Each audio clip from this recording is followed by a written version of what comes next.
The Beaches of Normandy invasion. 75 years ago, 156,000 troops were deployed onto the beaches of Normandy, one of the bloodiest battles ever.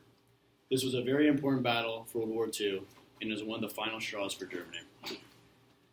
Today, I want to focus on my three main points, which is what is D-Day and when did it take place, who were the leaders of the battle, and what was the outcome of the battle, and ultimately the war.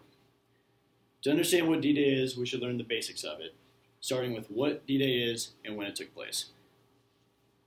D-Day is a battle that took place in northern France on the beaches of Normandy in 1944. According to John Keegan from Encyclopedia Britannica, it lasted from June 6 until August 1944. It featured Allied forces from Canada, Great Britain, and the United States, and Axis forces from Germany. The Allies had 156,000 troops, but ultimately had deployed 3 million. And Germany had 50,000, but had superior positioning with huts lined across the beaches and MG-42s ready to obliterate anyone who came onto the beach.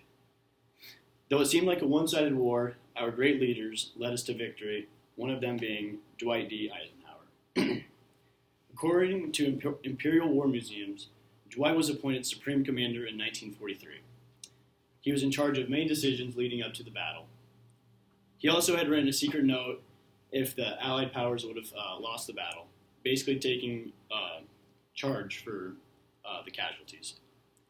He also had nearly quit months before the battle because of the lack of control in the Air Force. The next guy I want to talk about is Frederick Morgan, who was the principal planner of D-Day.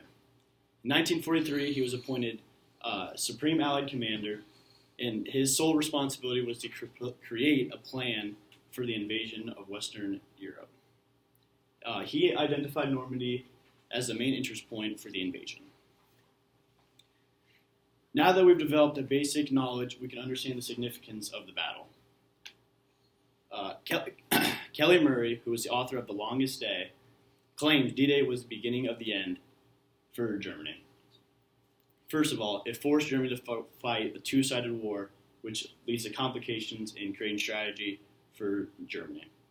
Second, Paris had been liberated, which is a huge morale boost for all the Allied powers because it had been a day many people had been waiting for. C, they captured 200,000 German prisoners of war, which is a huge morale boost for the Allied powers and leads to information for the Americans.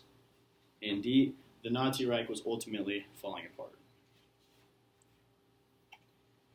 After this, I hope you learned some knowledge on what D-Day is, when it took place, some of the leaders of the battle, and the total outcome. D-Day, which happened 75 years ago, a battle that deployed 156,000 brave Allied troops, was one of the bloodiest of all time. The success of this battle shifted the momentum of World War II. Without the commanding victory, the world could be in a totally different state today.